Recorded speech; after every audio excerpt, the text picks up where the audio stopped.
Hi, some of you guys are sad I'm not doing Salt Lake. If you are, please note that I did recap the behind the scenes and episode 1 in my bonus audio from Tuesday. I dropped it at 7 a.m. on Tuesday. If you want to go listen to that one, we'll see if I can do more. If I'm lucky. Okay. Wink, wink. All right. Real Housewives of Orange County, season 18, episode 11. First, let's start out with Alexis Bellino seemingly choosing her location. She's going to do it at the ranch at Laguna Beach, it looks like, from this post. And everyone's saying around August 6, 2025. And Heather tonight said, she is for sure walking down the aisle with John Jansen, so that is good to go. And meanwhile, I'm pretty sure Shannon's paying for this wedding because I think the weddings run $60,000 to $75,000, which is about the number that Shannon owes John Jansen. So I'm using the symbolic filter because someone was really acting like a clown, and that was Emily Simpson tonight on the show. I don't normally bring up things that happen at the end of the show in the beginning of my videos when I'm recapping, but I did want to say one thing, and I wanted you guys to hear it. Emily Simpson felt like she was the heavy girl on Real Housewives of Orange County for all these seasons. She takes semaglutide, or maybe she didn't, and she loses the weight, and she works out really hard, and she loses a bunch of weight and gets, muscular, and she has liposuction and does all this stuff to try to look thin like the other women on the show. I don't know how else to say it. It's pretty much what everybody feels on the show if you're not a zero. So I get that insecurity. But what really was upsetting to me was that Emily Simpson, who I actually should have felt really bad for because I myself was made to feel fat on my seasons of Real Housewives of Beverly Hills, although at one point I weighed, I think, 118 pounds. I'm 5'3.5", and I was basically made to feel heavy.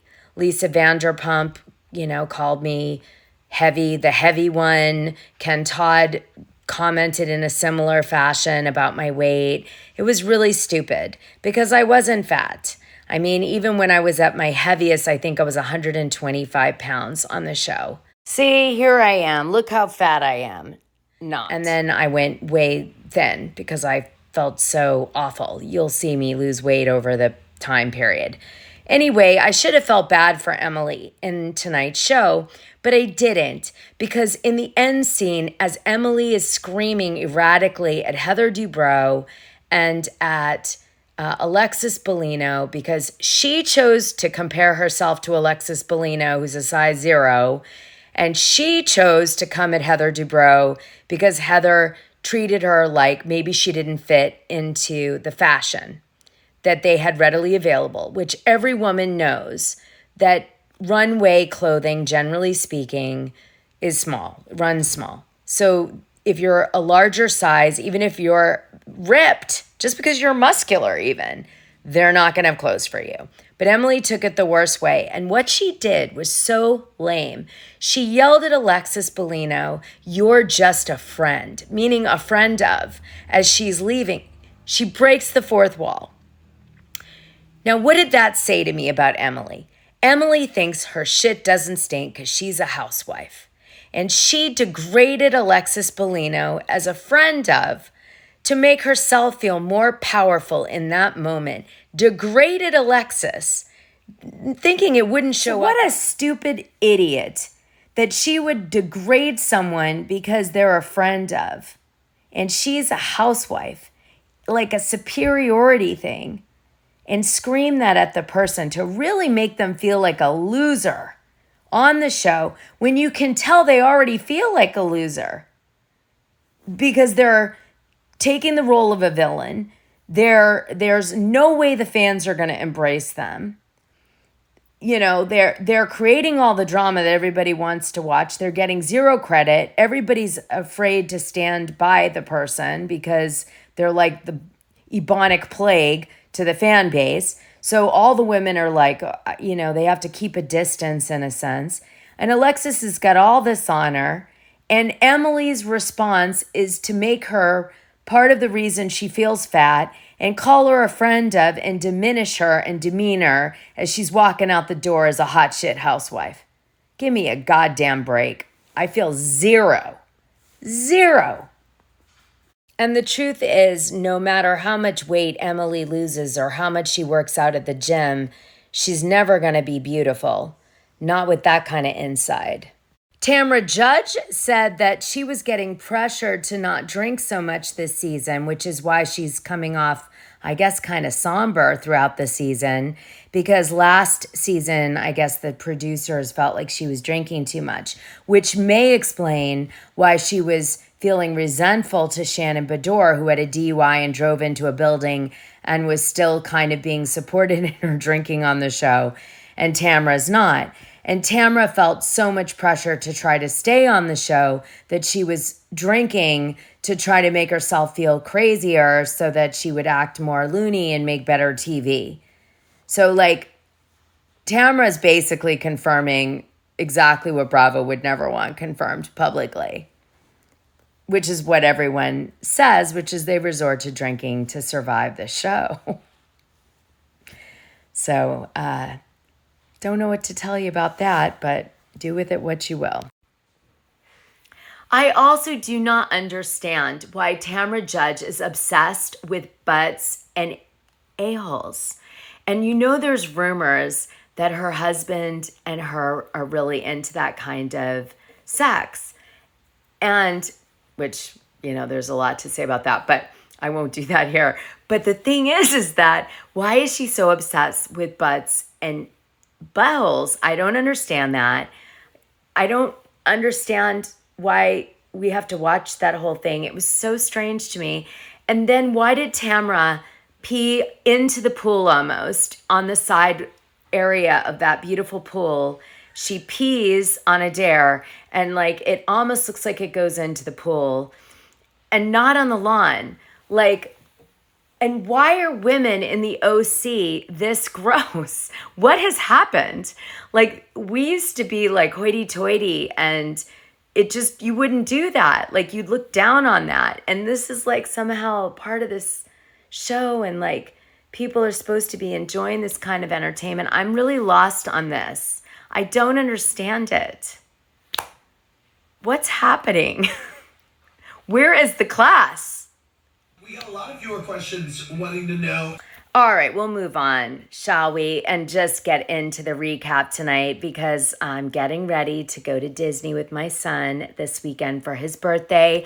John turned 15 years old. Yup.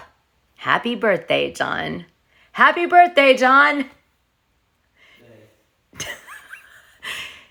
Did you just go, thanks? I felt for Jennifer Pedrani tonight having conversation with her 17-year-old son, Dawson. We'll get to that in a minute. All right, so we open up the episode tonight, and Jennifer Pedrani and the rest of the women almost have a parenting montage, I want to call it.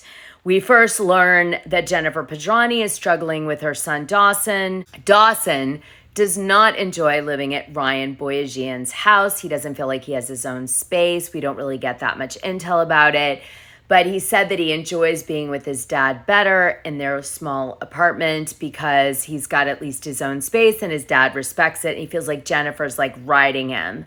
But she's riding him because I guess he's waking up late and skipping school and not doing the right things and not doing chores and not helping out. And she admits that she's been a hands-off mom and she hasn't been really a parent, and she's trying to learn how to parent.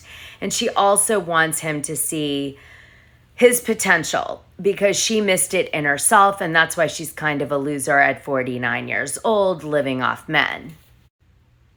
So Katie and Gina are not friends, but they're filming like nothing is happening in tonight's episode.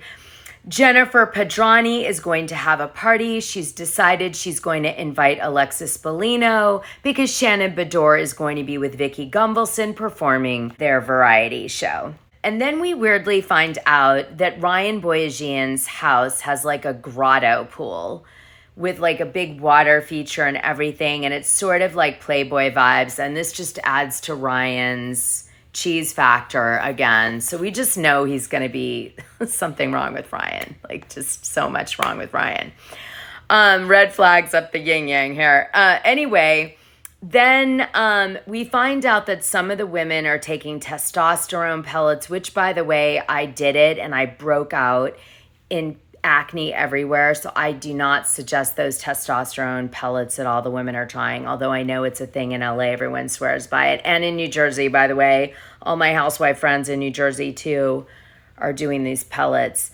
Okay, so then Heather Dubrow goes and with Meredith Marks hosts the GLAAD event, and she does it obviously to do awareness and inclusiveness, and Meredith Marks is there to help also because of Brooks, and then also Alexis Bellino's there because her children are LGBTQ, and so all the moms connect on this basis across the different housewives shows at all different capacities and go to this GLAAD event, and Oprah Winfrey's there, so it gives everybody clout. This filter is awesome. So then Tamra Judge and Katie Janella join their two daughters, Sophia and Kylie, to make candles.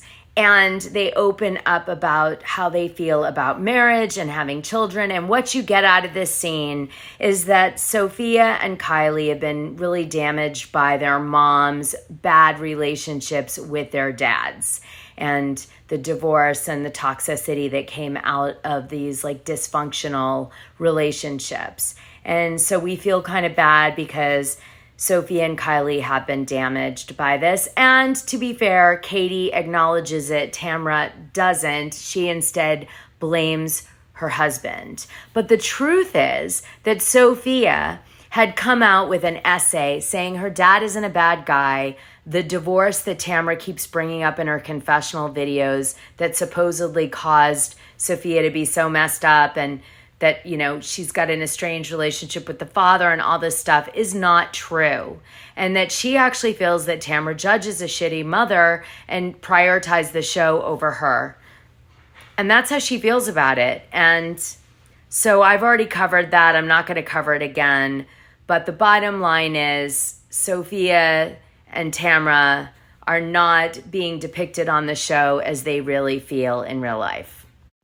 So then we jump to another funny scene. The producers are using Vicki Gunvalson and Shannon Beador to add like a little lightheartedness to the show. I can see what they're doing. They used to do it to me. They'd make me be like the funny part.